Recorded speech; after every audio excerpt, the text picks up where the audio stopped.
Yeah, so uh, yeah, let's start today's discussion. One second.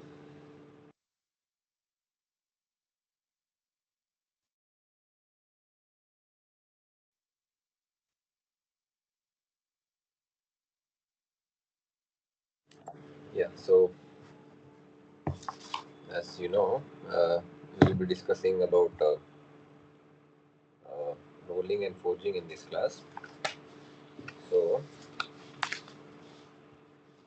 there are some things that you should know, and there are some numericals, etc., that we'll do. But there are some, uh, there are some other things also that you should know, and yeah, we'll talk about those.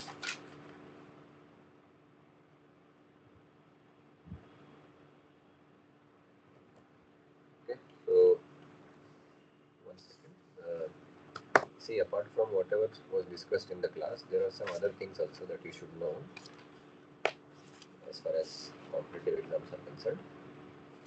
I'm just making sure that we are there. Mm,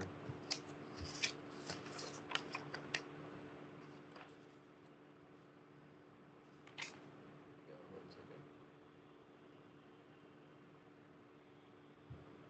Yeah, so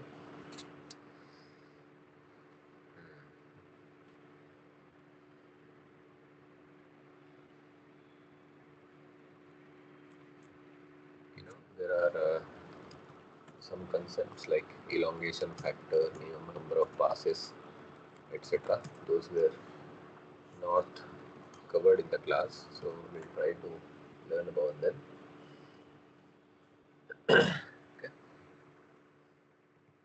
because there are some previous year gate questions on these topics, so you should know.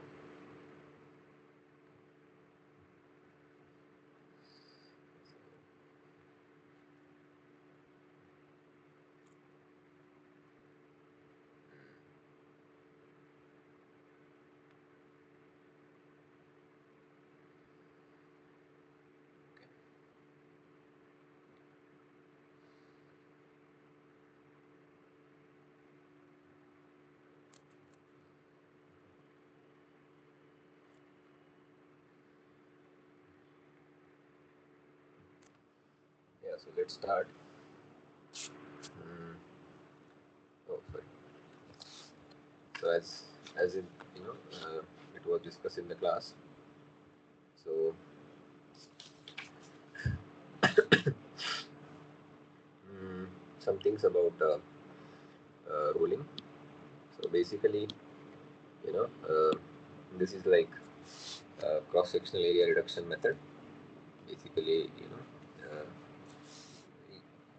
and yeah, before that, there was some clarification given by professor also in the class about various terminologies like what is ingots, blooms, billets, slabs, plates, sheets, and strips. So you can, remember those things. Not like accurately up to all the details and numbers, but you should know when to call something as billet or sheet or strip or plate. In slabs, you will have width greater than two times of its thickness, like those thumb rules. If you remember, that will be more than enough. Okay, and you know,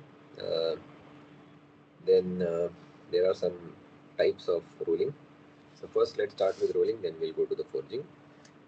So first is about types of rolling. You know, so as discussed in the class, uh, there is something called as powder rolling. So you'll make a mixture of powder with certain binders and powder mixture, and then later on you sinter it and something like that to make a porous matrix or something like that. Okay. Then there is thread rolling. I'm not going into the details of this. It's just that it will be a good place to revise these things. So thread rolling. So instead of just passing it through two rollers, circular rollers. Here you pass them through two screws, so that you'll get the threaded kind of output. And then roll forming. So basically roll forming is uh, kind of a rolling, but the objective is not the thickness reduction here. The objective is to change the cross-sectional area of the this thing, sheet or slab or something like that. Okay.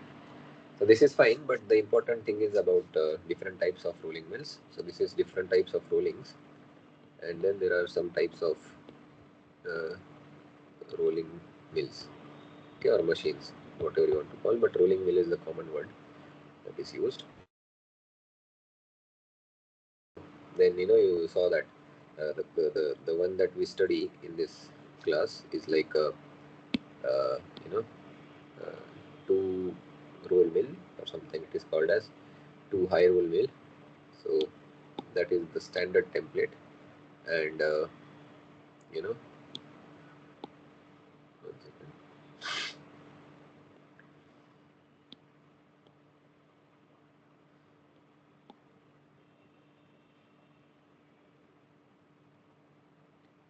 Yeah, so something like this. Okay, so uh, you have uh, two rolls which are shown like this, their centers, and you pass through some sort of thick slab or something, and you get output as a uh,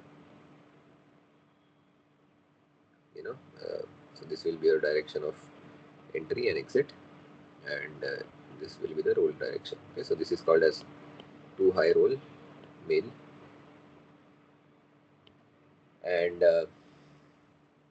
you know there is one thing that you should know, that in rolling, that is, it's a kind of a note in rolling. So basically we know that plastic deformation takes place, that's why the thickness is reduced. But sometimes in competitive exams they ask the question like, in rolling, what kind of stresses are experienced by the material which is undergoing the rolling process. So you should know that in rolling you have two force components, right? This was discussed by professor also. So one will be the radial component of force coming from the rolls, and another will be the tangential component of the force. So the radial component force, you know, so radial component of the rolling force results in compressive stresses in the material. Okay, compressive stresses, and the the tangential component or the frictional component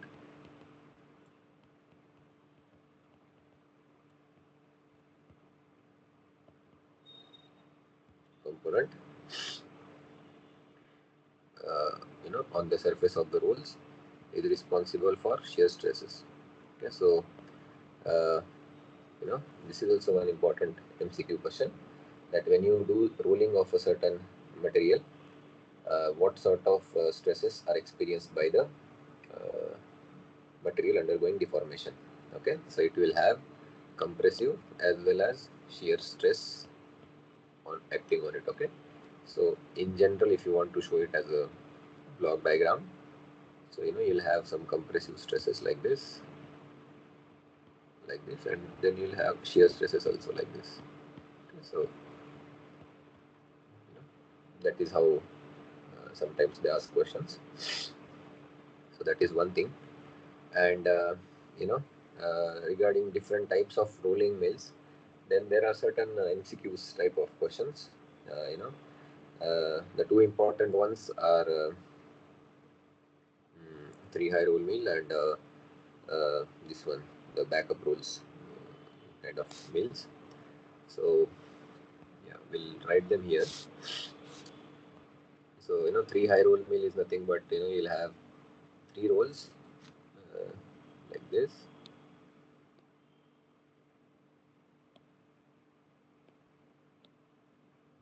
something like this, and then one more will be there.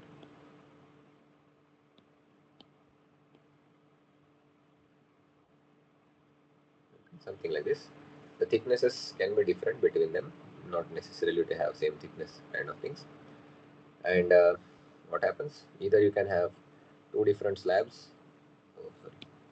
Either you can have two different slabs like this, passing through each one of them, or sometimes what they do, they bend this top slab and make it pass through the bottom roller. Okay, so there are different versions of these kind of machines. So don't worry about that. But the idea is it should, you should know that what it represents. So in this, you know, uh, there will be three rolls, and what let's say if this is the direction of this pass, so you'll have rollers like this, and this will also be like this, and you'll have this pass for the bottom uh, rolling process. But the difference here, or the novelty here is, this middle roll, which is called as sometimes inert roll or middle roll, something like that. You don't supply any power to rotate this. It basically rotates because of the top and bottom rolls, and you know basically the friction between them. So this middle roll rotates due to friction. So you need not have to provide any external energy for this. You need to just provide the energy for top and bottom roll. Middle one, it automatically rotates or have a circular, have angular motion, because of the friction between the rolling components. Okay, so this is also one question, and this is called as three high roll mill, because you have uh, three rolls here, and then there is some another kind of version of this, but there, you know like you can uh, see power is equal to torque into omega, right? So sometimes what happens, let me just draw something like this. Okay, so uh, this one also was discussed in the class, but I just want to tell you something about this. uh, okay,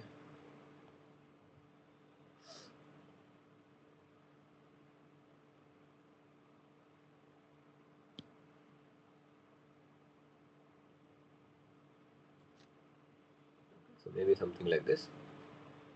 And the smaller rolls are responsible for the actual rolling, whereas the bigger rolls, they are just there to provide the strength or support to the smaller rolls, because smaller rolls, since they are smaller in size, they will have lesser strength to counter the stresses or the reaction forces during the plastic deformation of the slab. So these are called as backup rolls. So they are there to support, for support to the smaller rolls. Okay, so they don't serve any other purpose. And the reason why this kind of thing is done is because, if you just, okay, so this will be the direction of rotation for them. If you think about this, see, power is equal to torque into angular velocity. So P equal to T omega, right? And torque is nothing but force into the perpendicular distance between the point of action of force and the uh, point about which you are taking the moment. So when you have smaller rolls, your F into R reduces. So your torque reduces and your power requirement goes down. So smaller rolls basically uh, result into lesser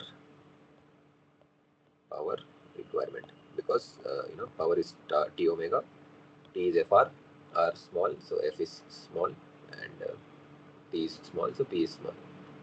Okay, so but the counterbalance is they don't have strength, so you need to provide backup rolls. Okay, so but to rotate these backup rolls, you don't need to provide that much torque, okay, because they don't do actual rolling process. Actual rolling process is done by the smaller ones. Okay, so these are, and this is called as one second. This is, I mean, there is no particular name, but this is, since there are four rollers, it is called as four high rolling mill. Okay, and there are the other types like cluster, planet.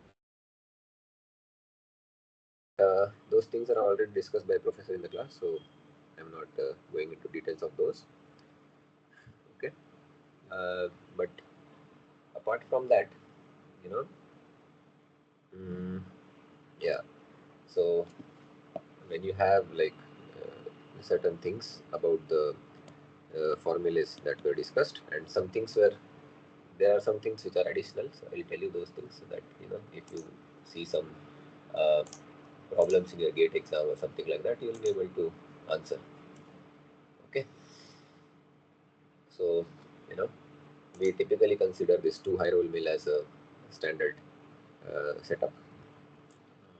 Okay. And yeah, one more, there is this reverse also. So it is not necessary to have the rollers rolling in one direction. You can reverse them, and then you can have back pass also. So those things are there. So that is fine. And you can Google also, or you can YouTube also types of rolling mills, because drawing them here will take some time. So it's better if you Google, and you'll get the good idea about those things. Okay.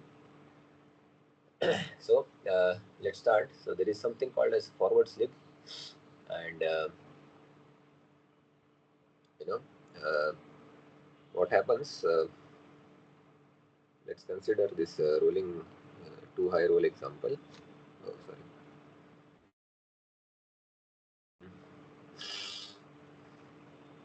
Okay, so maybe we'll consider small section like this. So so this is a part of this two rolls, and maybe these are the center points somewhere around there. Okay, so something like this, and you when you have this what do you call uh, mm,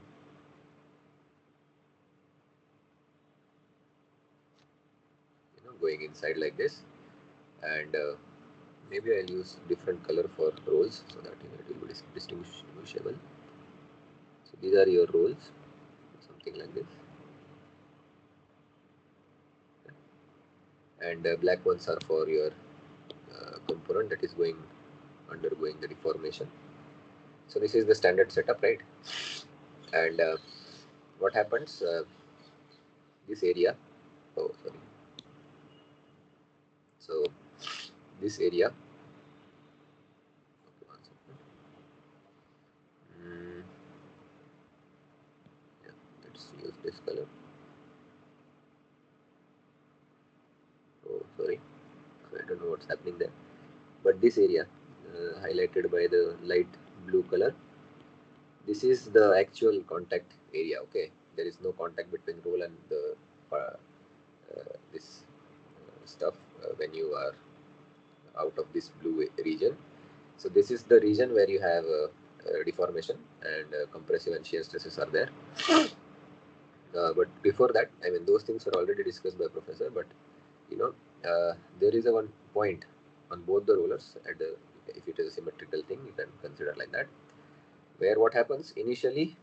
See, there are two velocities. One is because of this movement of rolls.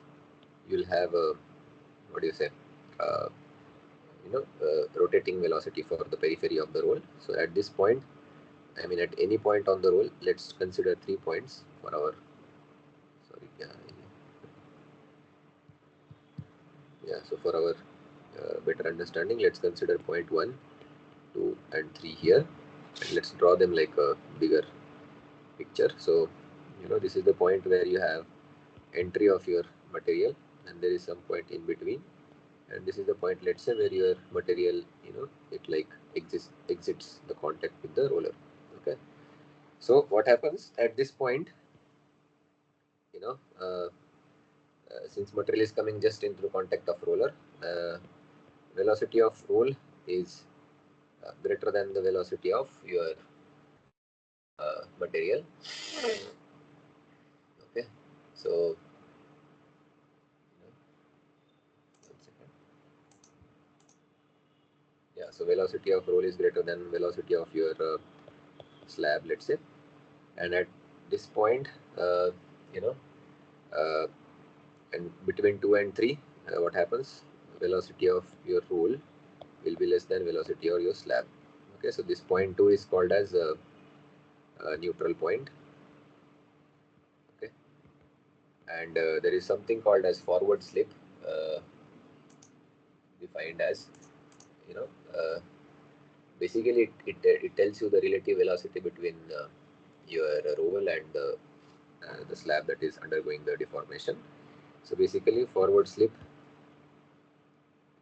is defined as uh, velocity of uh, this, what you say, velocity of slab minus velocity of roll divided by velocity of roll into 100.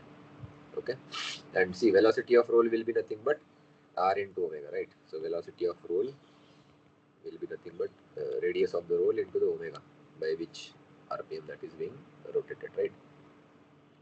And velocity of slab, etc., those things,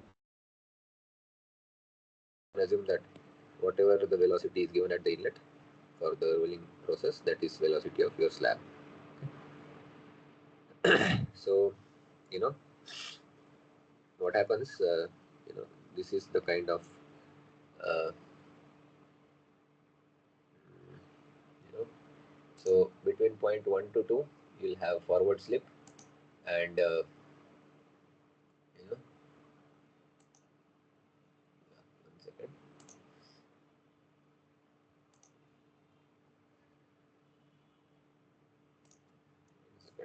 I just want to confirm one thing. uh,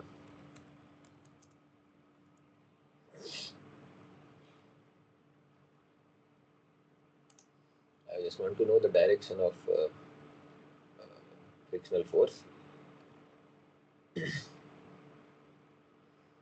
Yeah, so what happens, if you remember, between region 1 to 2, uh, since your roll is faster than the slab, and slab is trying to go inside. 1 second.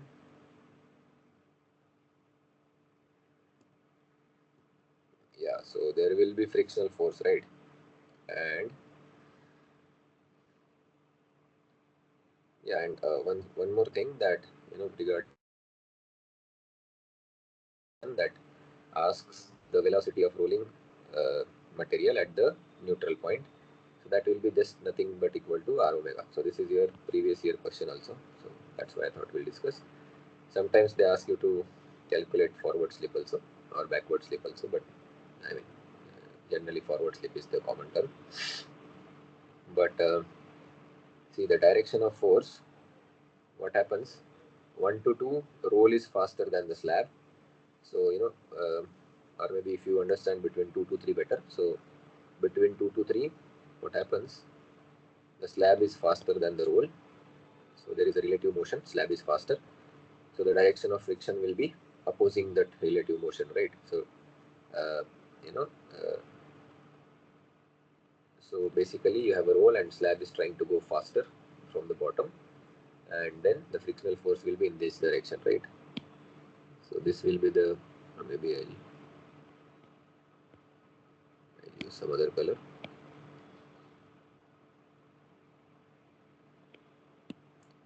So this will be the direction of frictional force, right? And when the slab is trying to enter the uh, deformation zone, at that time frictional force tries to suck that in because roll is faster than the slab. So, if you are looking from the slab point of view, you will experience frictional force in this direction, right?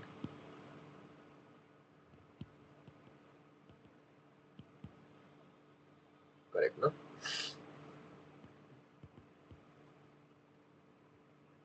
Yeah, I think it is correct because of this inward, or uh, like capturing frictional force initially between 1 to 2, the slab goes in. If there is no friction on the rolls, or if there is no friction between the roll and the slab, there will be no rolling operation possible. Okay, so friction is required, and friction basically pulls. And as I think professor also mentioned that at entry, if your frictional force is not enough because of the one component of your radial force which tries to push away the slab at the entry, you will not have any rolling because the slab will not go in. So the direction has to be inside, and at the after neutral point it has to be reverse. Okay. So this is the stuff. And uh, one more thing is they sometimes define this elongation factor. Okay. So this is also one term that is usually associated with the rolling problems. Okay. So let me just give you the definition. Okay. So elongation factor is nothing but uh, you know if you want to call, let's say this is your inlet condition and this is your final condition outlet. So AI divided by AF.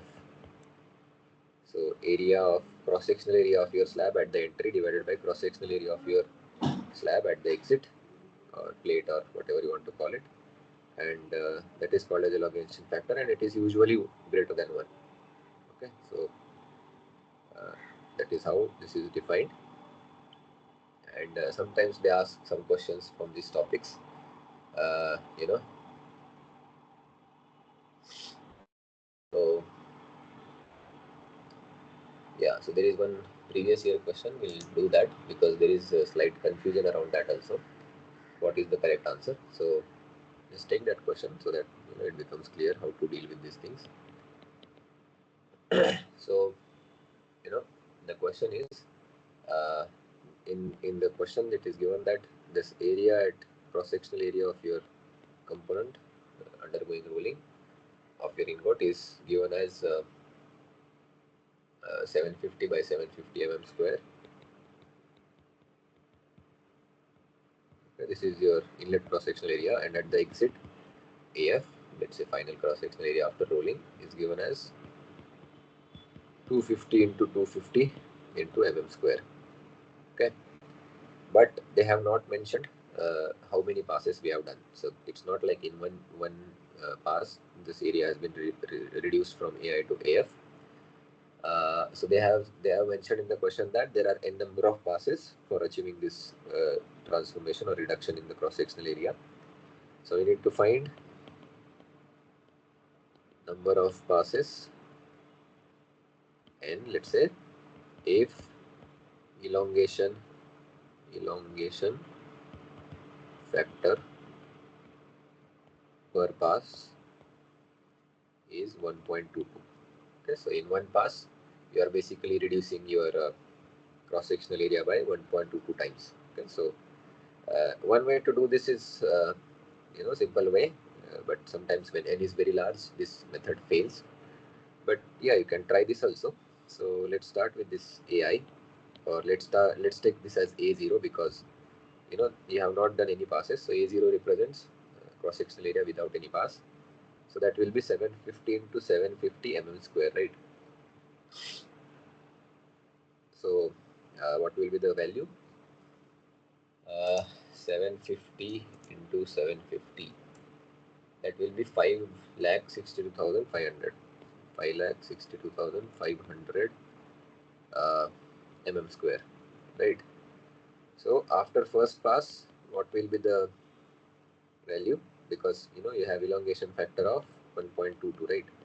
So cross sectional area after first pass will be divided by 562500 divided by 1.22, right? So that will give you the cross sectional area as 461,065 point, let's say 6. So I'm not going into deeper things, and this final area is nothing but 62500 mm square. Okay, but we are not at 62,000 yet. We are at 4,61,000. So in one pass we have achieved this much reduction. So like that you have to do the calculations, right? So A2 will be again A1 by 1.22 and so on and so forth.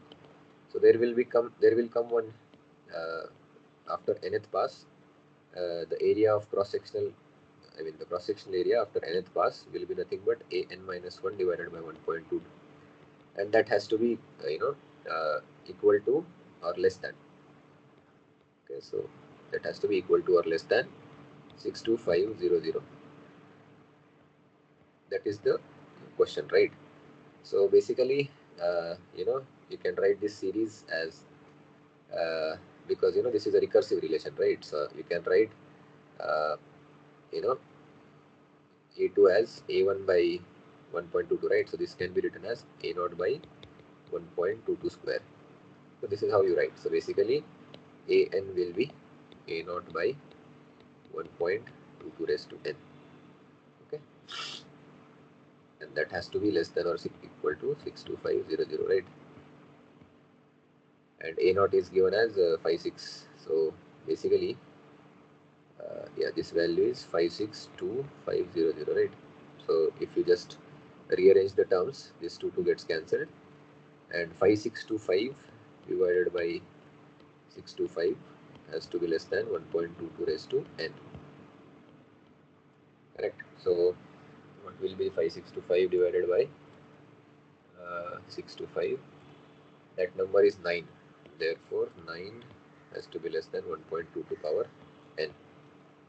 So one unknown, one equation. We can solve this. What we can do is apply natural log on both the sides because it's a monotonically increasing function. So the inequality won't change. So you'll have ln of 9 less than or equal to n into ln of 1.22. And therefore, n has to be greater than or equal to ln of 9 divided by ln of 1.22. Right? And n has to be integer because number of passes are always integer. You cannot have half pass or something like that. So now you have to calculate what is ln of 9. So ln of 9 is 2.197. So therefore n has to be greater than 2.197, and ln of 1.22, it is 0.199. Okay, so 2.197 divided by 0.199,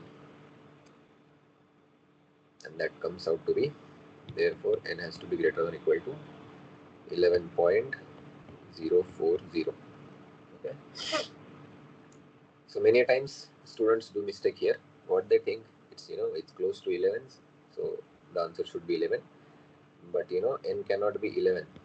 So this is wrong because of this boundary condition. N has to be greater than or equal to 0.04. So therefore, n has to be equal to 12. So 12 is the correct answer. So you need at least 12 passes to achieve this much area reduction or slightly more than that. Okay. We cannot have that in 11 because if you do only 11 passes, your final cross-sectional area will be slightly higher than 62500. Okay, and that is not allowed. You can have 62500 or less than that. Okay, so that is how you should always be careful. And this was previous year exam, and there were 4 options as far as I remember: 8, 10, 12, 14. So there was no option with 11. So if you think 11 is the correct answer, there was no option of 11. Or if I would have been the paper setter, I would have given 11 as also of the option. So 10, 11, 12. So in that case, many would have chosen 11, but the correct answer was 12. Okay.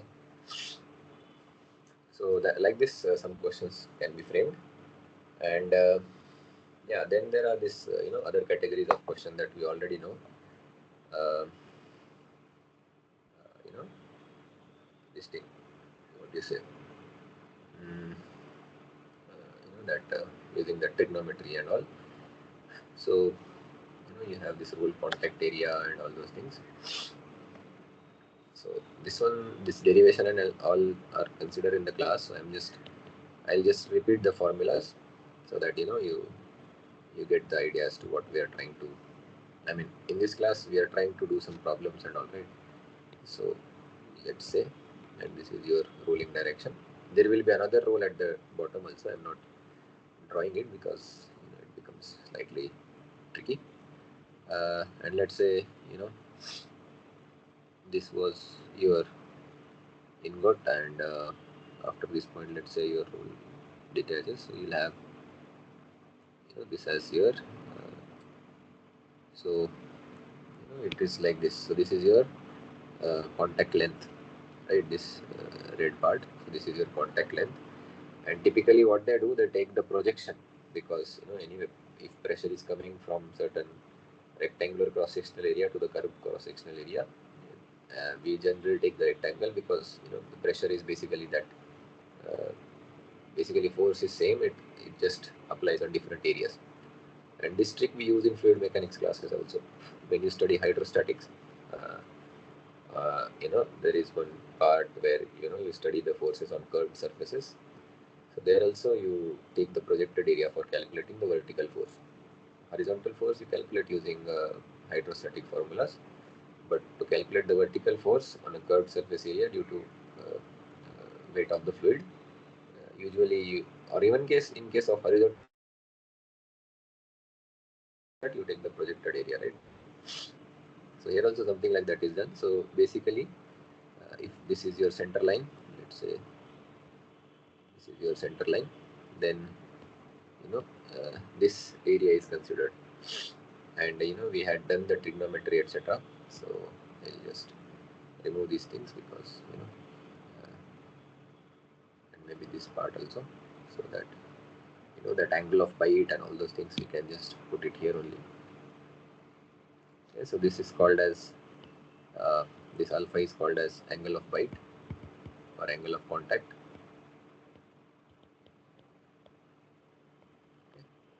And this is called as projected contact length, or maybe I'll just call it L. Why this subscript and all? L is nothing but projected contact length. Okay. And we had done this calculations and all. So mm, you know uh, yeah, this projected contact length comes out to be L comes out to be under root R into delta H. R is your roll radius, and delta H is your height reduction. Okay, so delta H is nothing but H naught minus HF, or HI minus HF, if we are following our inlet and outlet kind of notation. And then they call something like a roll contact area or something like that. So you know roll contact area is nothing but L into B. B is your width of your sheet. So in this direction you'll have some width, right? So you'll have something like this, no? So this is your B length. Okay. And, let's say this is your center line, something like this. So this will be your half of your inlet thing. So HI by 2 this will be, and this will be your final half of, because we are not drawing the other roll, so that will have other things. Okay, so then sometimes they ask to calculate the roll pressure. Okay, but before that, about this alpha, so we have the formula, which is uh, tan alpha max is equal to mu, because when you do the derivation, the actually you get tan alpha must be less than or equal to mu, so that the roll will, or the slab will go in because of thing.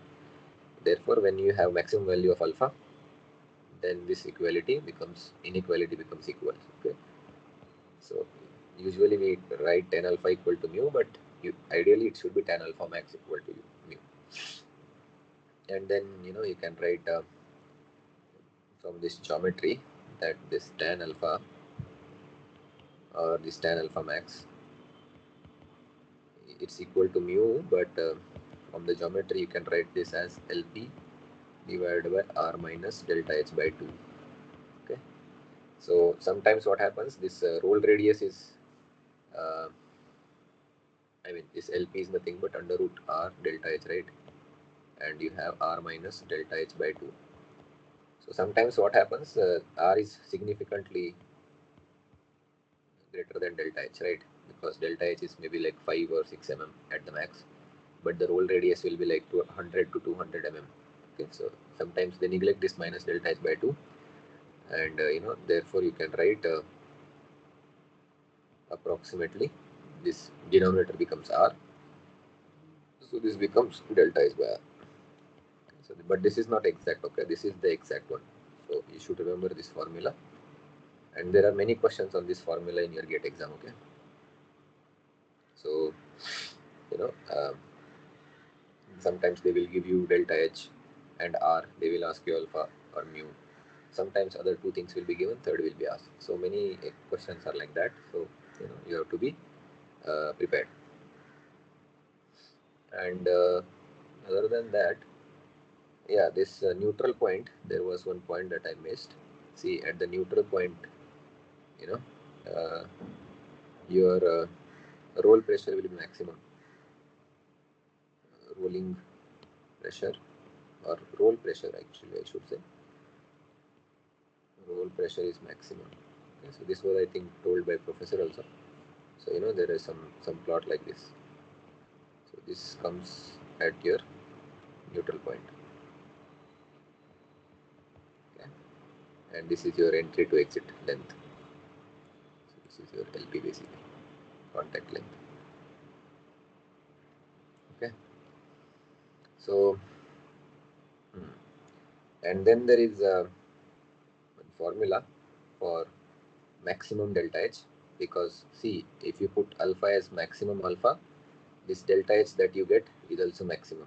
So basically what they do sometimes, they equate this mu equal to delta match. So basically they do this delta H max by R, and therefore you get uh, delta H max as R into mu square.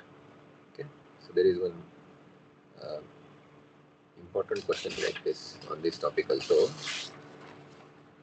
uh, yeah, 1 second.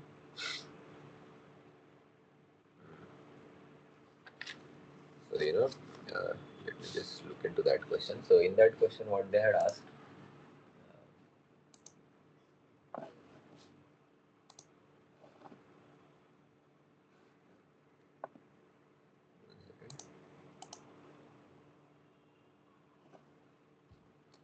Not this one. Yeah. So the question was,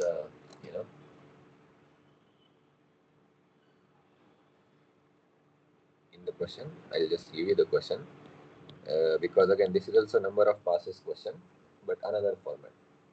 So here, what they did is, they mentioned that your initial or inlet height, let's say h, the height of your uh, plate is hi 50 and you finally reduce this height to 25 but not in one pass.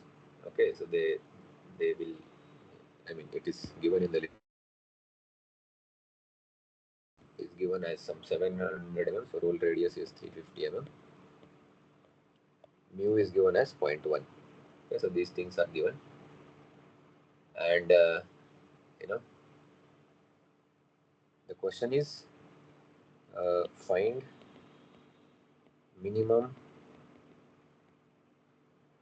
number of passes of equal height, or you can call it as uh, okay, let's take height only, or sometimes you can frame this as cross sectional area. Minimum number of passes of equal height or cross sectional area required. Okay, so this is the question. So here the important keyword in this type of questions is minimum. Okay, so they have not mentioned in one pass. So they have mentioned that in one pass you have to have equal reduction, height reduction or cross sectional area reduction, but they have not mentioned that how much. So when they are saying minimum, so you have to have maximum height reduction, right? So that is when this formula comes into picture.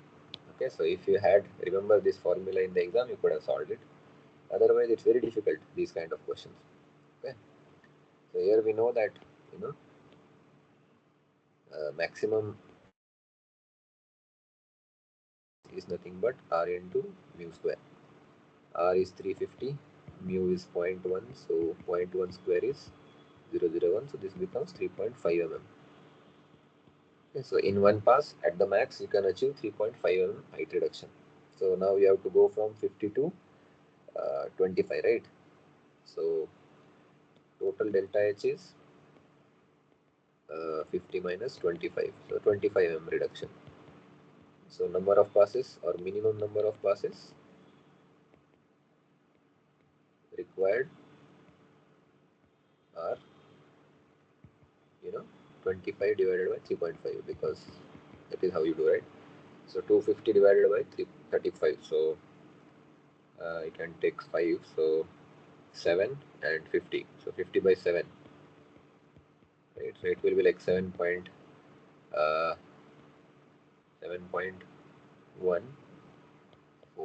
right? Something like that. So, you know, now again the question is, uh, you know, this has to be integer, right? So you cannot have it as some fraction or something.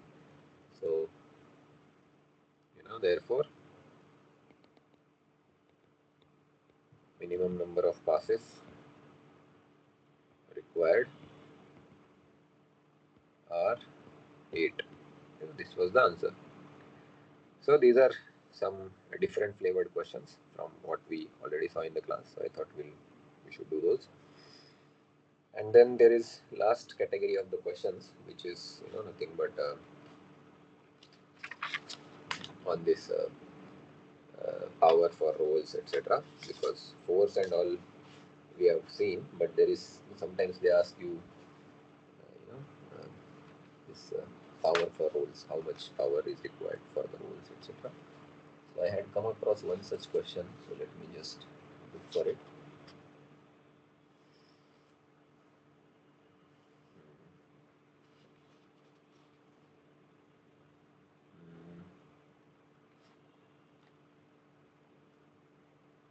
Yeah, see, most of the questions they will ask you at least this tan theta, contact length, you know. Mm, yeah, and sometimes, see, you know, when theta is very small, see this LP is, or L is, you know, or maybe I should use LP because some places I'm using L, no, right? Okay. So this projected length, okay, I'll just follow the class convention so that I don't want to confuse anyone. LP, LP. Okay, so LP is everywhere. And you know, sometimes what happens, you'll see some other variation also of this formula. So when your theta is small, you know, uh, you can actually write this tan theta is equal to theta in radians. Okay, so this is the most important thing because you cannot write it in degrees.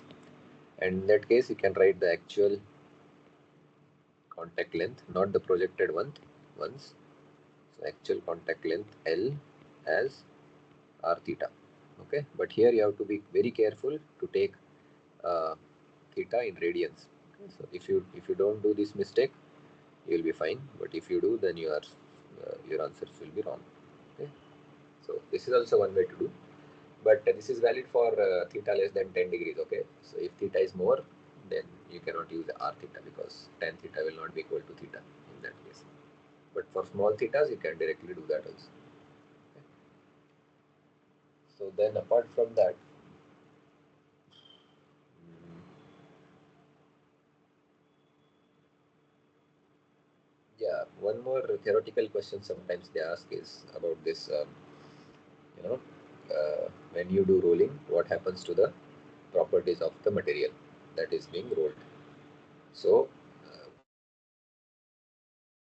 compressive and shear stresses, the the grains will deform and you will have anisotropic properties. Okay, so you will not have isotropic properties after rolling. Okay, so sometimes they ask this type of questions also, so you have to be careful. And yeah, let me just try to find that power wala question. remember there was one power question. Okay, okay, yeah. So before that power, let's talk about the other question, which is uh, role separating force. Sometimes they ask. So role separating force, or sometimes they ask, you know, in our, if you want to talk it in terms of our class terminologies. mm, yeah, this P term in the class derivation, that P term was used, right? Mm, role load. Sometimes this is called as um, role separating force or role load. So these are all same things. And let's say it is denoted by P if we use the class symbol. So then P is nothing but role pressure divided by your projected area. So B into LP. Okay. But the problem is how to calculate this role pressure. Okay. So there are two ways to do it, and the easier way is if this role pressure, if in the question if they have given you the uh, average flow stress for the material, average flow stress, then you directly take it. Okay, so let's say if it is average flow stress is sigma F. Okay, so you directly take. So in that case, your P becomes sigma F bar by BLP. Okay, because this is where your to have uh, plastic deformation, you need to have average flow stress, right? So this value is directly given. You can directly take it and divide by the area, and you'll get the roll pressure, rolling force or separating force or roll load. The other variation is what professor has done in the class, that what if you don't have average flow stress, and they sometimes in problems they give plane strain yield stress. Okay? Plane strain yield stress. So they don't give you flow stress, they give you yield stress, and in that case, this another formula comes that is given in the class. So here you'll have P, which is roll separating force or roll load, as 2 by root 3, and if this plane stress is, let's say, sigma, I mean, you know mm, yeah, 2 by 3, yeah, so this will be, let's say, sigma naught. So this 2 by root 3 factor comes into the picture, and you have this q into e to the power q minus 1 into b into lp. Okay, so here also this will be b into lp, okay, because stress is Newton per meter square. So here also b into lp is in the multiplication part. So this part is different. So depending on what is given in the question, you have to solve it like that. If flow stress is given, directly use it. If yield stress is given, then you have to remember this 2 by root 3 and q into e to the power q minus 1 factor. And the q is nothing but a non-dimensional number, which is nothing but mu lp by h. And h is actually average. So h bar is nothing but inlet plus outlet by 2. So this is a slightly tedious formula, but yeah, if it is asked, then you have to be prepared, because there are two variations of this, and I think in your assignment there is one question on this, so you can solve it like the average flow stress method. Answer is, I think, exactly not matching, but it's like close to the option, I think. You can check that if you are interested. Okay. So now the question is, okay, this is fine, but now next, what to do? about power, how to calculate power for this rolls, how much power we need to put. Okay. So rolling force is fine, this roll load or roll separating force. So then what is done is, you know, mm,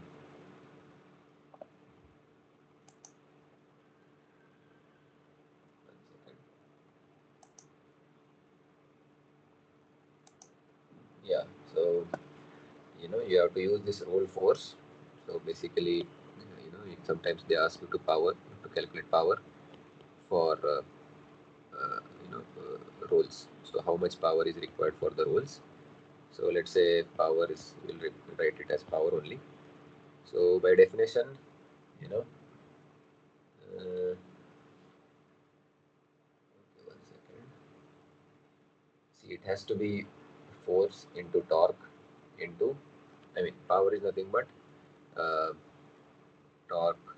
Maybe I'll not write it in the torque into omega, right? And here actually we have two rolls. So this, because when they ask power for rolls, you have to give the power for both the rolls, right? Not only one. You have to roll both of them, so 2 comes. So this omega you can write it as 2 pi n by 60. N is rpm of roll revolutions. This is standard. But the question is, what about torque? How to calculate the torque? So that is calculated using thing. Mm, one second. Actually, I had that question. I'm not sure where it went. Because directly we can calculate some power and all. So let me just check once again.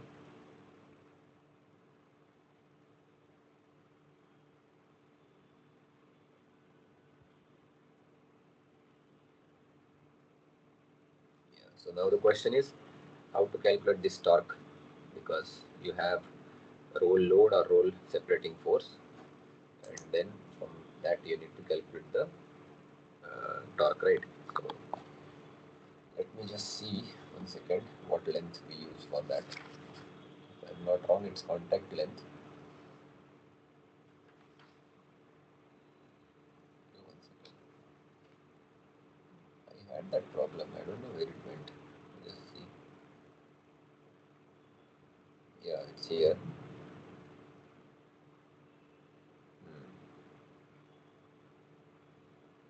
R delta H. Okay.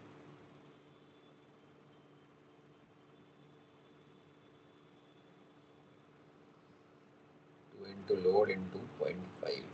So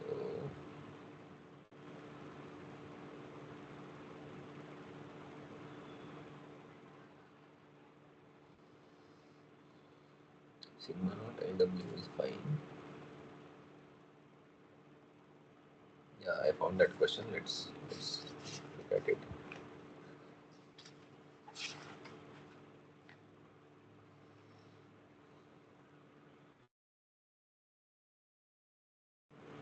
Hmm.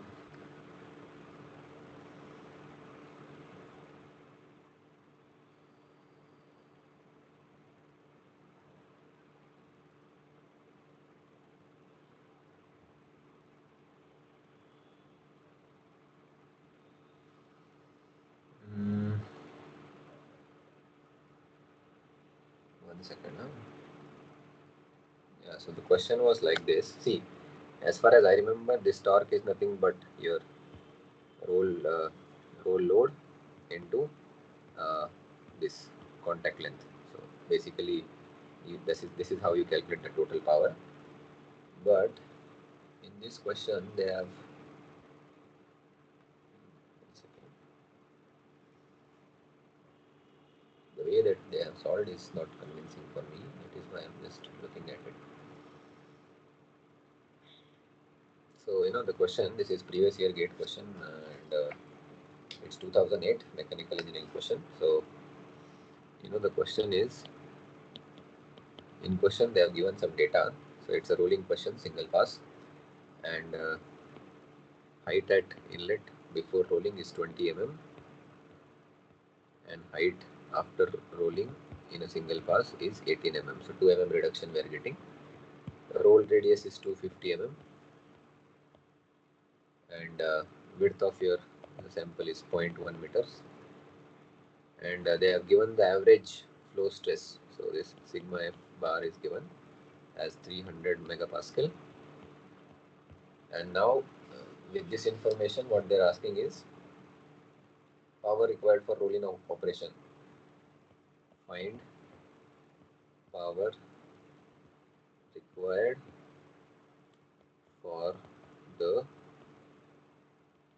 rolling operation in kilowatts. Okay, so that is the question. So here, as I have told you, this P has to be calculated directly like this. So this roll force, or the this thing will be V into LP, and B is given directly. LP we have to calculate using this formula of R delta H, right? So everything is given. So this will be 300 megapascal. So in SI units it will be like this. Width is 0.1 mm, and the radius of the roll is 0.25 meters, and the difference in height is 2 mm. So 2 into 10 to the power minus 3. Okay. So minus 3. So 5 into minus 4. So we need to find the square root of 5 basically. So that will be 2.24 or 236. So this uh, you know uh, this square root is nothing but 2.236 into 10 to the power minus 2. Okay, and then we need to multiply by 0.1. So first minus 2 into 0.1. Okay, so minus 3, right? Then 3, so plus 3. So 300, sorry, what I mean. So 300 into this is 2.236, right? And then you'll have multiplied by minus 2 minus 3 into 3. So basically you'll have 670.8 kilonewtons, if I'm not wrong. Yeah, so this is fine. And now you have to calculate the power, right? So power is 2 times of torque into omega, and torque is nothing but F, or this P into LP into 2 pi n by 16. Yeah, and they had given the RPM for the rollers as uh, n as 10 RPM. So the rollers have angular velocity of 10 RPM. Okay, so that data also is given. So now if you plug this value, 2 into P, which is 670.8 into 10 to the power 3. LP is again R delta H, so we have calculated it as 2.236 into 10 to the power minus 2. Into this will be pi by 30 into 10, so pi by 3, right? Because that n is 10, so that 10 by 60 becomes 1 by 6. So 2 gets cancelled, so it becomes 3. So now if you do this multiplication, let's see what is the answer that we get. Okay. So so you have 2 into 670.8 into 1000. Oh, okay. I can just make it as 10 into 2.236 into pi. Okay, so then we have to divide by 3.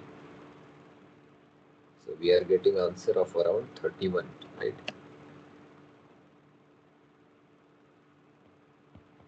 31.4 kilowatts. Okay.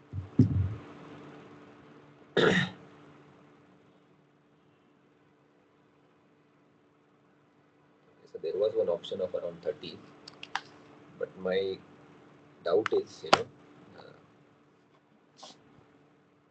they ask the total power, we need to give it for two things, right? Yeah, 2 into t omega, right? So t is LP, no? No, no. The reason I'm checking this again is because the answer that I have, in that answer, they have, divided by 2 to this answer. I don't know why.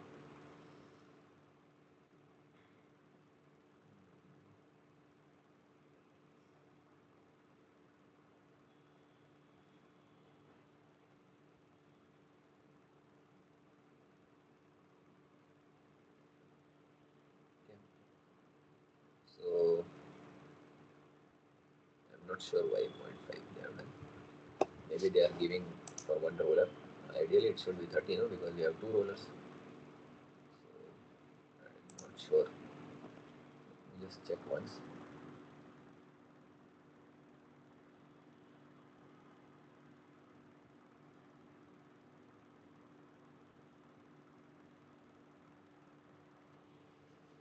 Second, huh?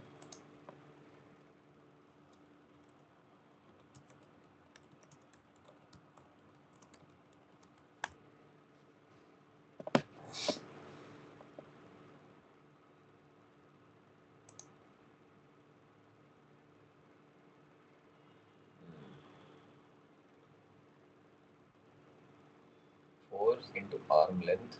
Arm length is considered as 0.5 times of L. Oh, okay, okay. Yeah, so the thing is, you know, uh, uh, you have this multiplying factor of 1/2 here. Basically, uh, this P is fine, but P has to multiply it by some, uh, see, force into the perpendicular distance is torque, right? So for that perpendicular distance, they take half of, sorry, they take half of LP. Okay, so this half comes from there because LP is not the perpendicular distance between the application of center of the roll. So that's why this half comes from there. Okay, so that's why you'll have 1/2 here and you'll have 1/2. Yeah, so then it makes sense. So the answer will be 15.7 something. So 31.4 by 2 is 15.7 or 8, right? 7.5. Yeah, so let's take as 8 if you round it off. Kilowatt. Yeah, so sorry for the confusion, but yeah, in rolling they take this half as some average representation of your arm length. So average, I mean this term, average perpendicular distance between your force and this thing, what you call.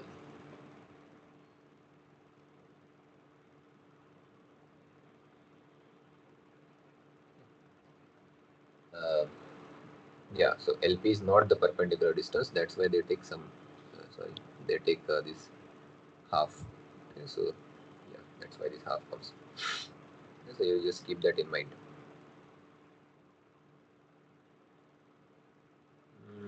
It will be 7, not 8. Okay, now it makes sense. Yeah. Okay. So maybe here also I'll rewrite this so that you should not get confused. That the perpendicular distance is taken as average of your contact length. Then this 2 pi n by 60 is like that only. There is no change. Okay. So this is the final answer for your rolling things. And then there are some things like inlet tension, outlet tension before rolling, and all those things. Those things are there. You can read up about them if you are interested. But let's leave it at that. So this is the end of rolling discussion. Now let's discuss some things about forging. Okay. So as professor told, there are two types of, I mean, broader types of forgings. One is called as open die forging, and another one is closed die forging. So open die forging is basically you don't have a, I mean, in one direction you compress and the elements. Yeah, I mean, okay, forging will start. So there are some discussions like that.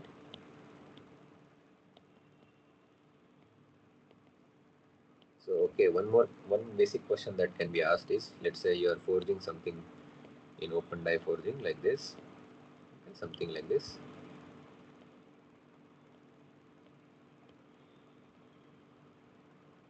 If you are applying stresses like this, so hmm, one second. No, the question that I wanted to ask is, what will be the stresses on the elements of this material when you apply forging? Okay, so mm,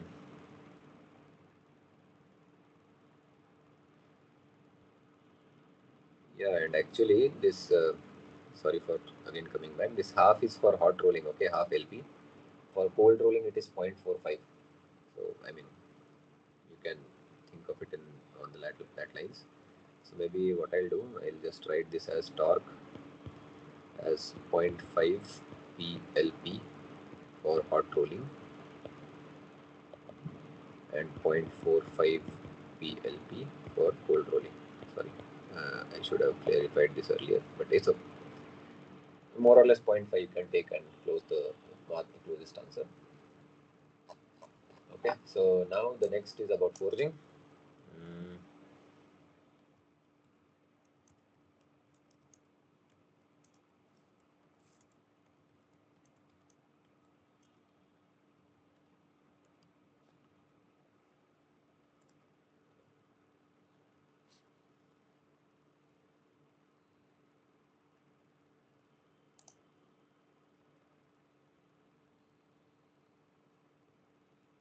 So you can imagine, right? When you compress something, so there will be compressive force in this direction, but there will be elongation on this direction, right? Because you have to maintain the volume as constant. So when you have compressive force, uh, so in one direction you'll have compressive stresses, in another direction you'll have uh, elongations or tensile stresses, right? And there will be some shear stresses also, because there will be some deformation of those things. So sometimes people think when in forging you basically compress, so therefore only compressive stresses will be there, but that's not true. Your material can experience compressive, tensile, or even shear stresses. It doesn't say that it won't experience any shear stress, because these compressive stresses are not applied along the principal planes. Okay, so that's why. Okay. Uh, and then these things are there, like how do you do forging. So then there are some instruments like that, no? So I'll just briefly tell you, maybe not that important, but you know yeah. So there are certain things that we'll talk about.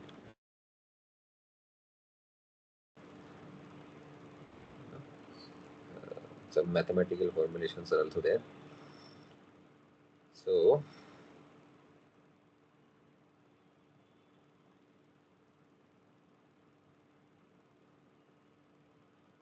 yeah, yeah. So basically, in forging you use hammers or presses. So hammers nowadays, I mean, they are used somewhere. It's not like they're out of the fashion or something. In some uh, factories or somewhere, you'll see them hammers and all. But what happens when you hammer something? Some or more form of energy, initial energy of that hammer, or the potential energy or kinetic energy of that hammer. Some part of it goes into the noise, which is waste, or some part of goes into the heat, or something like that.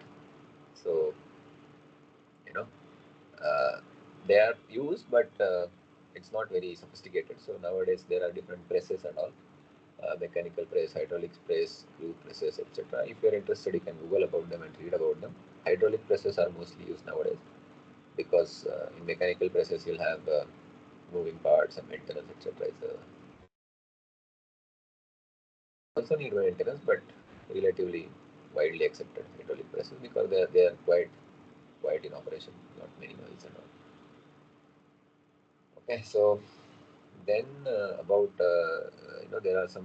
there is a sequence of doing things when you do forging. So first is, I told you uh, there are two broad types. One is open die forging, and then there is closed die forging. Okay, so this is the general classification. And you remember, I mean, you can just guess also, open die forging will not have any restriction on the tensile direction of this material deformation during forging. But in closed die, you want some sophisticated or more control on the elongation or tensile direction also. So you make a die and you then try to press or forge. Okay. So that is there. And since we are talking about dies, the desirable properties of dies, because I have seen one question about dies. What are the desirable properties of dies? Okay, so first, it should have high strength because when you forge, you know, uh, they tend to then residual energy as well as the impact stresses, etc. So they must have high strength, and second is they must have low thermal conductivity. Okay, so the reason is if you are doing hot forging or something like that, because hot forging requires less less pressure or less hammering force. In that case, what happens? The die should have low thermal conductivity so that not much amount of heat is lost from the material to the surroundings. Okay, so I've seen one question like this, so that's why I thought I'll just mention that thermal conductivity problem also, or the property also. And then yeah, then there is questions about sequence. Okay,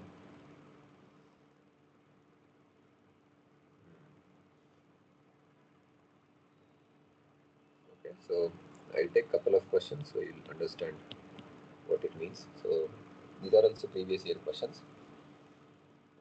So what they are asking here is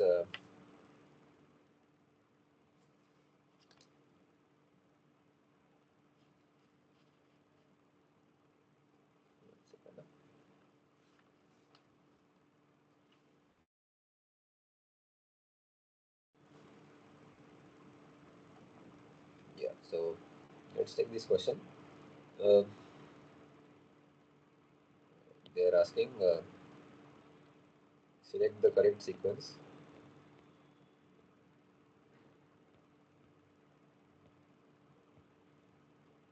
for following operations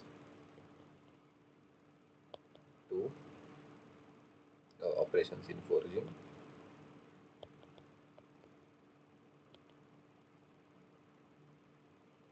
to ready to make connecting rod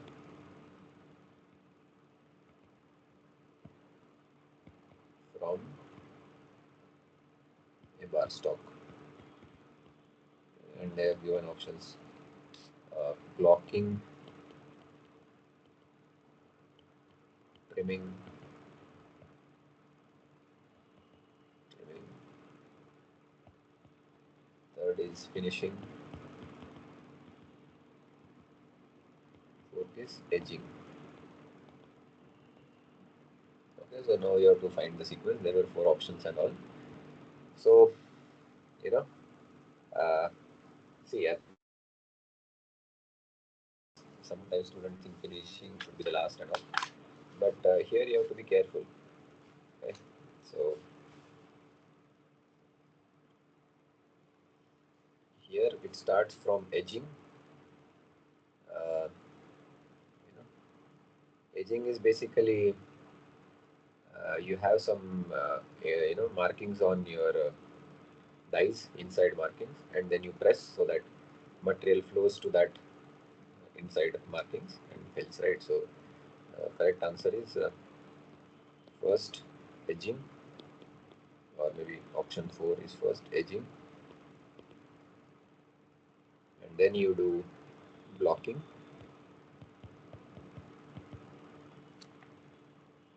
then you do finishing,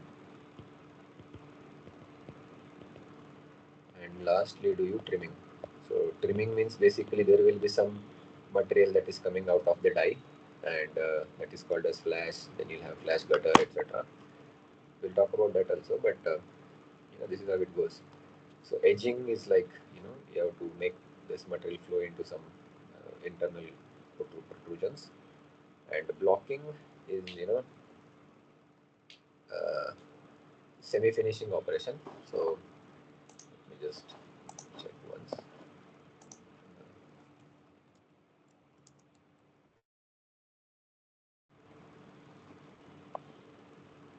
Yeah, so basically in blocking, what you do, you try to make your uh, product looking more like your final finished product.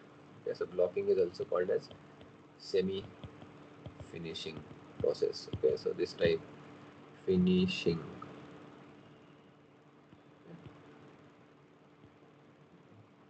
semi finishing, this is the sequence of operations. And sometimes what they do, they sometimes, okay, so then there is another question. Okay, so in this question, the question is same. They have given the operations as cutting, bending,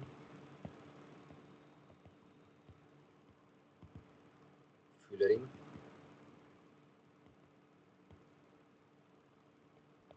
blocking, and edging. So now you need to uh, find the sequence for this also. So you know now there are two new things. Cutting we already know, and bending also we know. Fullering. What is fullering? It is reduction in cross sectional area. Okay, so fullering is used for that. And blocking and edging, the correct answer is basically uh, fullering. One second. Mm, yeah. So the correct sequence for this is uh, you know first you start with edging. So oh sorry. Uh, you start with the fullering because first you reduce the area. So basically in this question they had mentioned that you have to make a lever with 90-degree bend using drop forging, and then these are the various operations. Okay, so that's why this bending is new here, because in finally you have to bend it also. So like that. So the correct sequence here is you need to do fullering first, because fullering is nothing but reduction in the cross sectional area.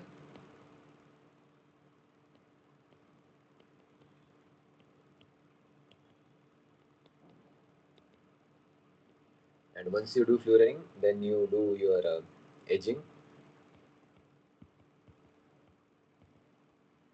and then after edging, as we know, this uh,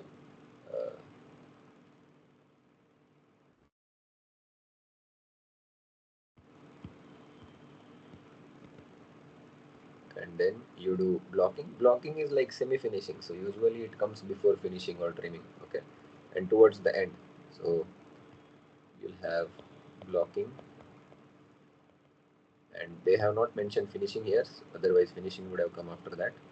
And then finally you'll have cutting. So cutting is basically, they are calling it like trimming, so that's why these two comes at the last. Okay, so fullering will come first because you reduce the area first, cross sectional area, then you do edging, so that you fill up any things like that. So basically in edging, what you do, you have something like this, and you put your rod or something like that in between, and you press it. So like this. So what happens? This area will be filled by material after the pressing. Okay, so that's what edging is about. Furring is basically you'll have a thicker cross sectional area and you'll make it thinner, so you'll have more length. Okay, so this is the correct sequence. And then there is one more question. See, flash and gutter things are already told by professor, but there is one question which is, when do we do this? uh, so the question is, flash and gutter are provided in drop forging dies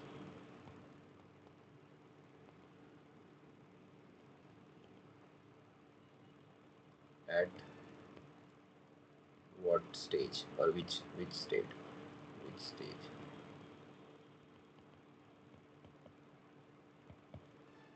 You have options: blocking,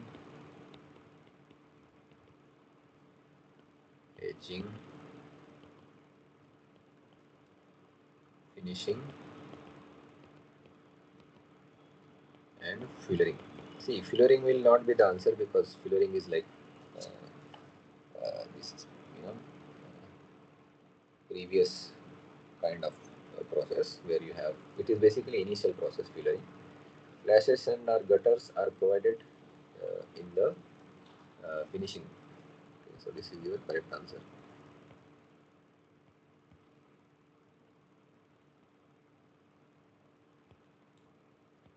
Because after finishing you just trim them, so it has to be finishing. So these kind of one-liners are asked many times from this forging topic.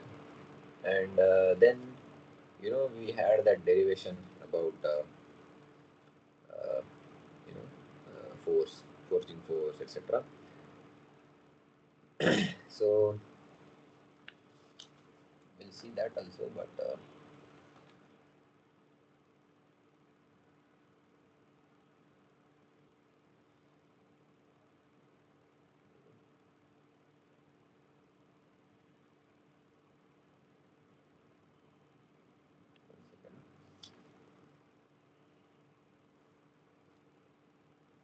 yeah, I mean, after this, in forging, mm, yeah, that mathematical derivation is there. We'll just briefly recap it. So, you know, but here so many assumptions we take. Okay, so it's not like a general derivation, but after those assumptions, uh, we get certain simpler formulae, and then we realize there are two regions when you do forging. So if this is your final forged component, if it looks like this, I mean, at the end of your forging process, if it is something like this, then there mean vertical line. So we observe that there will be a certain region like this, where there will be sticking, predominantly there will be sticking zone, and then you'll have certain uh, sliding zone. Okay, so sometimes these type of questions are asked,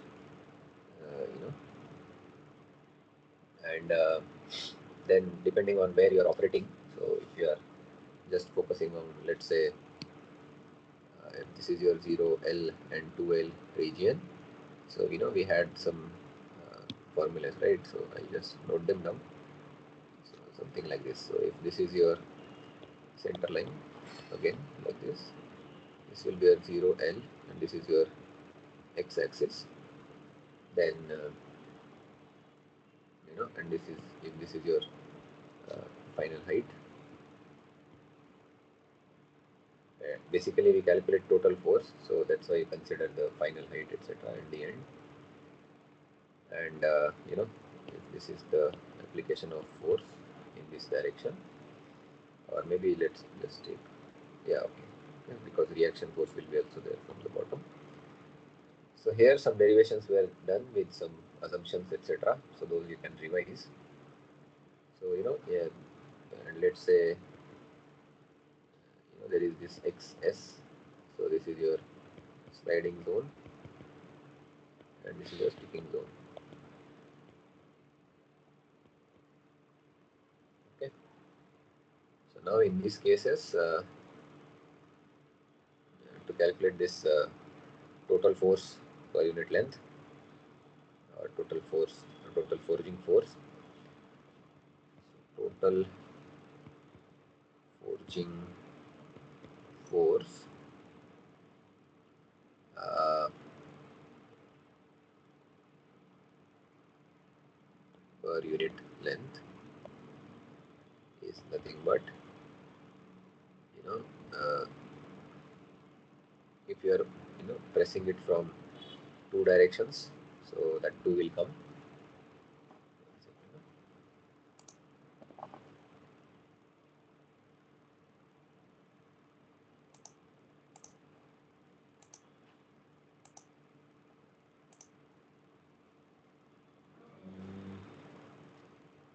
Yeah, pressing from both the sides, right? So there will be two times into 0 to XS E1 dx. So this will be regarding your sliding zone, and then from XS to L. Oh, I mean 2 comes because there is uh, symmetry on the other side. So 2 comes from that, not from the top bottom. Okay, sorry for that. And this will be P2 dx, and P1 will be, which is your sliding force, or the component of sliding stress. I mean stress in the sliding zone. So that will be, if I am not wrong, yeah. So that will be 2k exponential 2 mu x by h, right? And your sticking zone, this thing will be 2k into x by h plus 1 by 2 mu into 1 minus ln 1 by 2 mu. Okay, and this xs is determined by the formula, which is ln of 1 by 2 by mu into h by 2 mu. So this xs is function of your the height of forging, or the vertical reduction in the height of the part, and your Paul's coefficient of friction, which is assumed to be constant. And this k is nothing but sigma y by root 3, where sigma y, or this k, is called as shear yield strength. So this is called as shear yield strength, and sigma y is nothing but tensile yield strength. So in some problems, if they give you tensile yield strength, you need to use the formula for shear. I mean, this k is nothing but shear, so you have to divide by root 3 to that term. Okay, and this is how you do the integration, etc. So let me just see some problems, because this is uh, usually not that frequently asked, these kind of questions, but let's see. So sometimes they directly ask the questions like, uh, you know, one sample question could be, uh,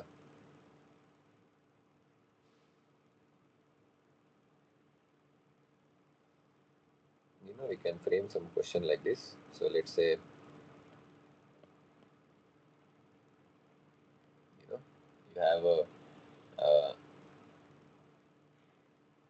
this thing, right? Let's say you have this at the end of your forging, your component has final height of, maybe I should not have done this. 1 second. So when you do the forging and at the end you have some rectangle like this, okay, and this h is given as 5 mm, total length is given as, let's say, 50 mm, mu is zero point 0.2, and then they may ask what is the value for xs. So basically, where does your uh, this thing, sticking zone and sliding zone, get separated? Okay.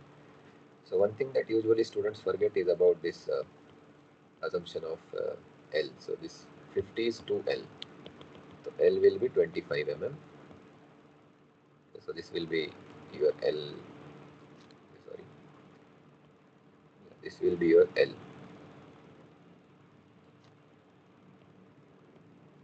Okay. And then you have this formula for XS, which is uh, h by 2 mu into ln 1 by 2 mu. So sometimes they try to confuse students with h, which h to take. So h has to be taken at the end of forging. What is the final height? That is the h. Okay. So then this will become 5 by 2 into zero point 0.2 into ln of 1 by 2 into zero point 0.2 is 0.4. So that is 10 by 4. So ln of 2.5. Right. So ln of 2.5 we have to calculate first, into uh, h is 5, and then we have to divide by 2 mu, so zero point 0.4. So you get xs as 11.454 mm. Okay. And now sometimes again some students will mark xs from this origin to this, so that is wrong. As per our derivation, the xs is so this is our 0 and this is our L and this is 2L, right? So xs will be marked in this direction. So this L is actually 2.25, right? So L is 25. So somewhere here you have the boundary between, so this will be your xs, which is 11.454 mm. So this will be your sliding zone and this will be your sticking zone. But the total length of sticking zone will be, total length of sticking zone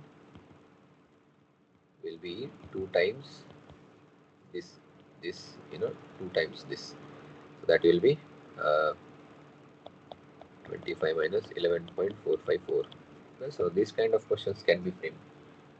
So if I do minus 25 into 2, so you will get 27.093 mm. So such questions can be framed. Okay. And another variation could be same dimensions take. What should be the value for x or value for mu, such that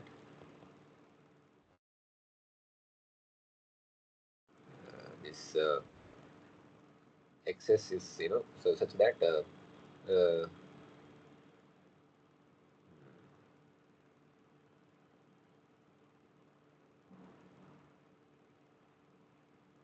such that xs can be something like this, no? Such that xs is let's say 25 mm.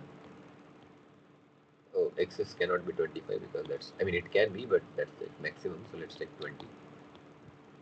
So this kind of question is also fine. I mean, this is like going from one direction to another, but this one is difficult to solve. The reason being, you can use this equation again. So you have x as 20, h is 5, 2 mu, ln of 1 by 2 mu. But this way it is not that easy. The reason being, uh, you can write this as directly like uh, 8 mu equal to ln of 1 by 2 mu, right? And then maybe you can take exponentials or something like that. So then this becomes 1 by 2 mu e to the power 8 mu. Okay. But then what? Because you need to solve this, right? So basically what you have is 2 mu into 8 mu equal to 1. Okay. And this is a non-linear equation. So it is difficult to solve these kind of equations with analytic methods. So one option could be, if such kind of questions are asked, go with the options that are given. And if not, then you have to do some hit and trial. So basically what I'm trying to say is, see, here we had in the first part mu was 0.2 and uh, xs was 11.4. So we need to increase xs. So you can do one check, right? For 0.2, so you can calculate xs for 0.3 and check, right? So then another method is hit and trial. Okay, so we know. So in this scenario, what I'm telling is, if you don't know if you don't have the options, if it is like a data entry type of question, so then you have to go by the hit and trial method, right? So in that case, the thing is, here right, for mu equal to for mu equal to 0.2, xs is 11.45 something, right? 454. So then try for in that case. So 1 by 0.6. So you know, 1 divided by 0.6.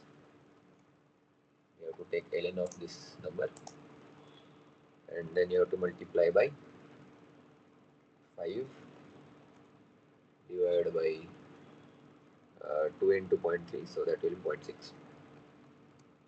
Yeah, so you see, you get xs as 4.257. So this is not the correct way to go. Then you have to decrease mu. And you see, when we increased by 0.1, this was 6 mm approximately, right? 6 mm or 7 mm. So if you want to go to 20, uh, maybe we should decrease it by factor of 2, something like that.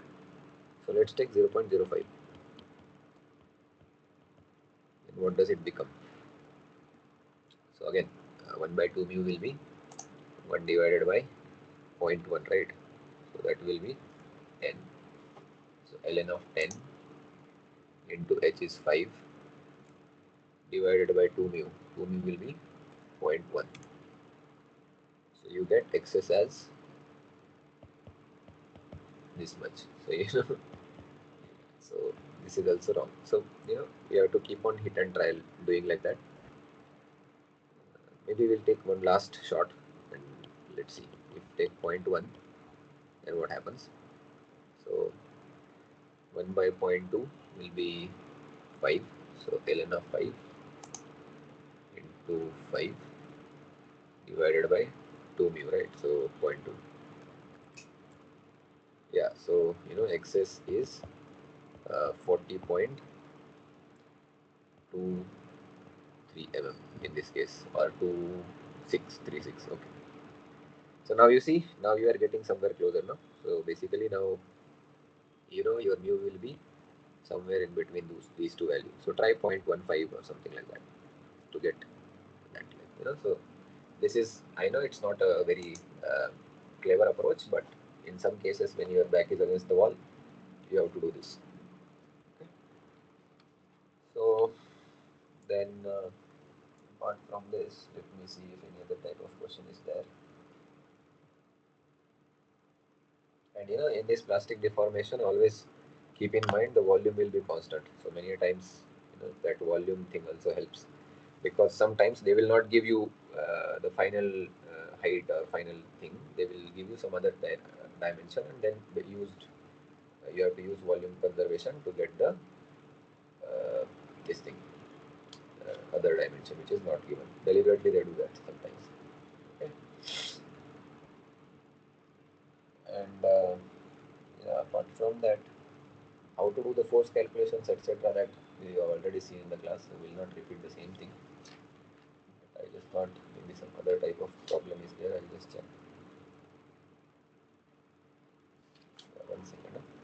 Mm,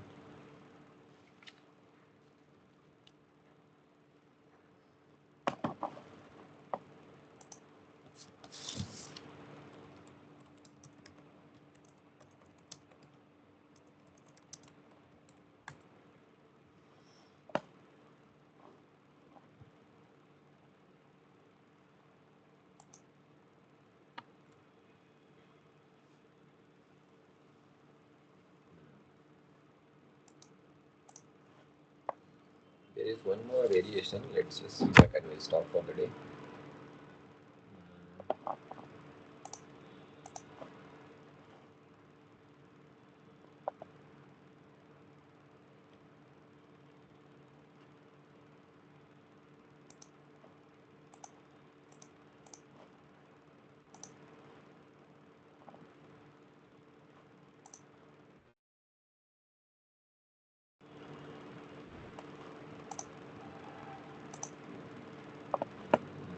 What happened?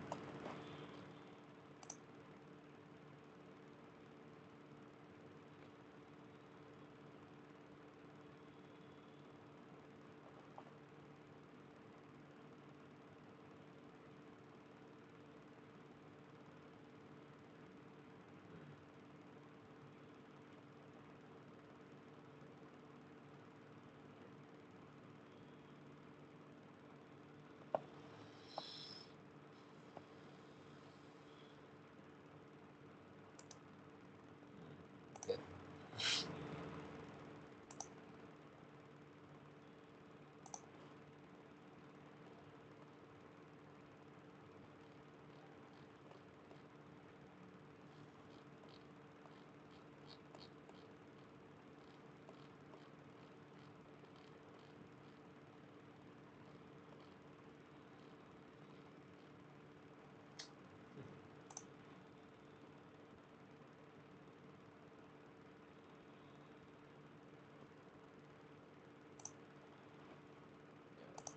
What is happening here?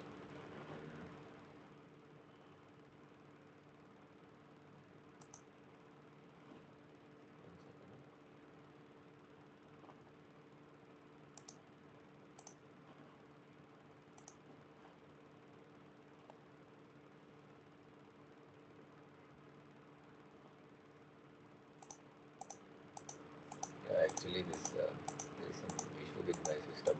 That's why it's taking some time. But there is one previous year gate problem where you have to use uh, this. Yeah, and leave it. There is something called as barreling effect. So what happens when you compress something? It doesn't, follow uh, exactly the rectangular shape or cylindrical shape. It bulges.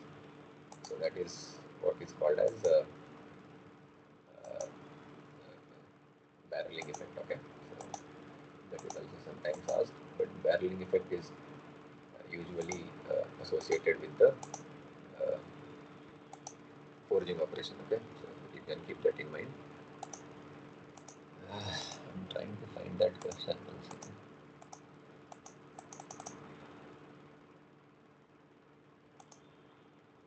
Sometimes they will mention something like flashless forging, etc. And those are just versions of forging. Don't worry. The thing is, where is the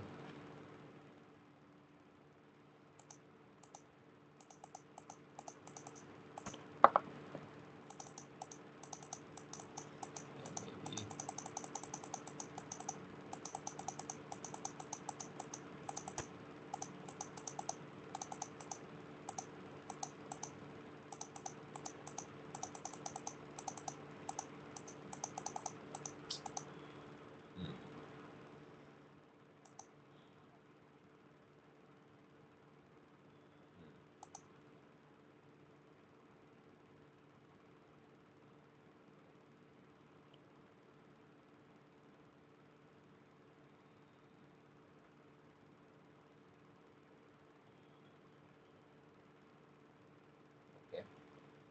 So yeah, this question is asked sometimes. Mm,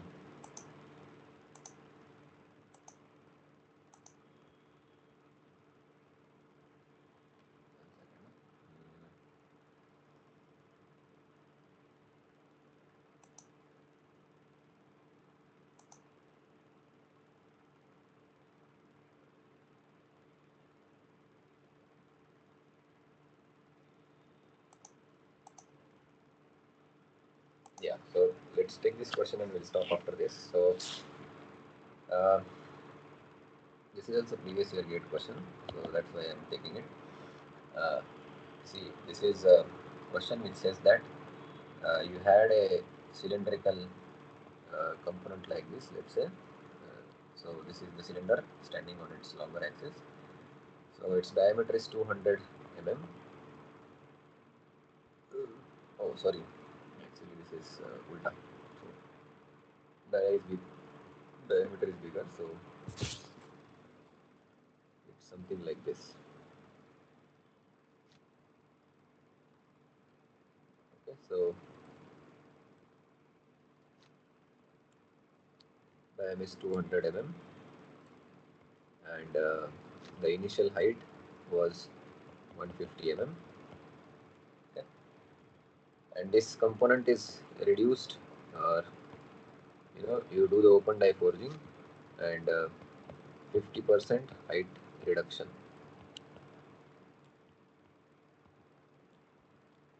is to be achieved. Okay.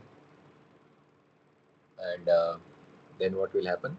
It will get elongated, right? I'm not drawing it to this scale, but it will become something like this. I don't know what will be the height and those things, but it's just a schematic. But you understand, right? It will get elongated because height is reduced, so it will get elongated, and maybe not this much.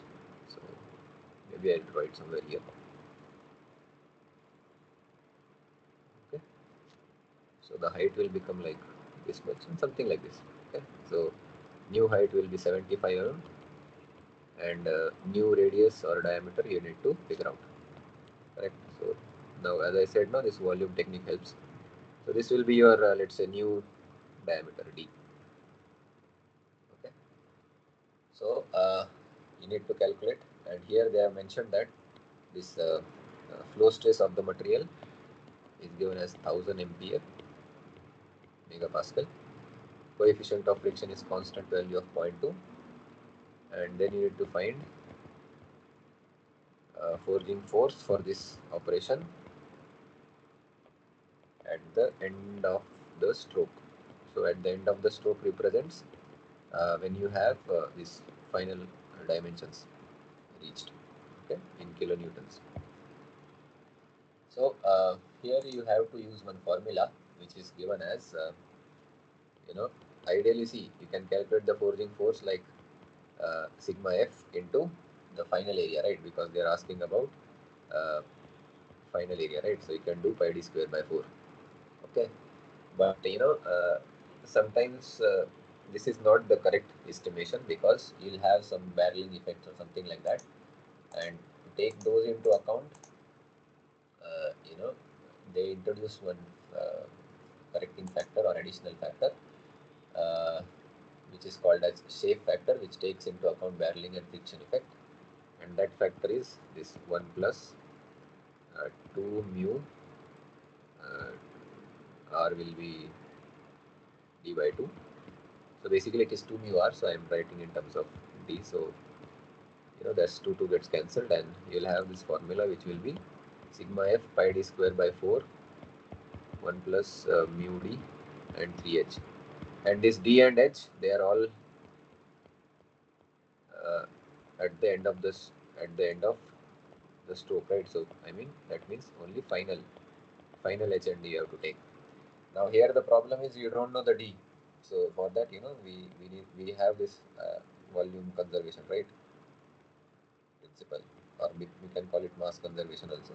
So that means your initial volume will be equal to your final volume, and that gives you this initial, I mean basically d square h constant. So you'll have 200 200 square into 150 will be equal to d square into 75, right? So therefore you'll get d as uh, 200 into root 2, right? And then you can plug this value in this formula. Other things are already given, final h is already known, and then you can get the final force, right? So this final force, I'm not doing it because we are running out of time, but I'll give you the final answer. You can verify. Or shall we do it?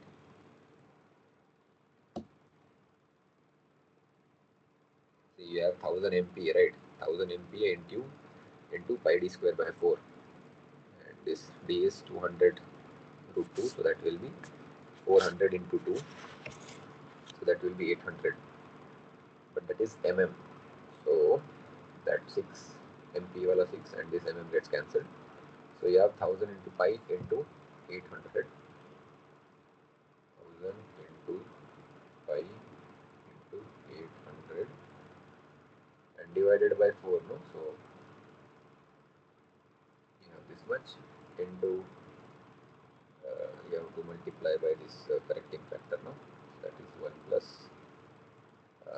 mu is how much? 0.2 into final diameter is 200 root 2, right? And divided by 3 into 3, right? So if you do this,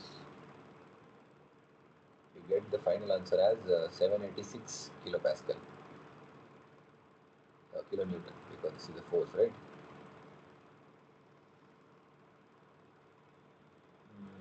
Have I done anything wrong? Alright, 1000 MPa into 0.2, okay, 1000 into pi by 4 d square. D is yeah 200 root 2, no? So square will be 402, so that will be 200. Yes, you should get answer like 786.287 kilonewton. So this will be your total force. Okay, you can verify this. And yeah, this is the end of the class. And this is the new formula that I wanted to tell you, because there was a previous gate year question on this. And there is this other formula also that we already discussed, this excess and all those things. So those things also you can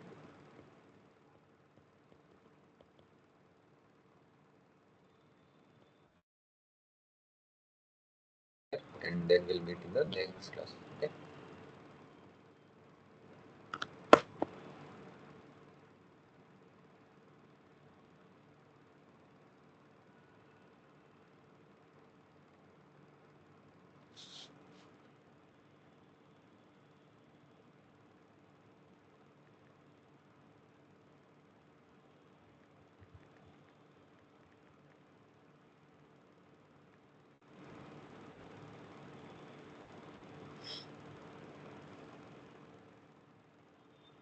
Yeah. So maybe I'll close the meeting. Stop presenting.